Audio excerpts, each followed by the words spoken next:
This recipe is after time and time again of testing, so this is pretty good. Okay, great. What's in your cinnamon bun? So I wrote the recipe up here for the ingredients.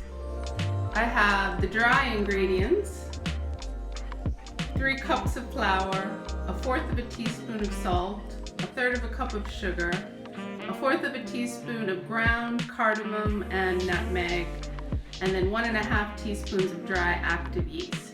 Those are the dry ingredients. Then here I have the wet ingredients.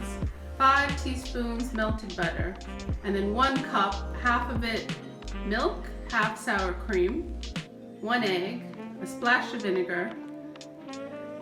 And then at the bottom, this is the filling for the cinnamon bun, which was 1 cup of brown sugar, 2 tablespoons of ground cinnamon, and 8 tablespoons of soft room temperature butter.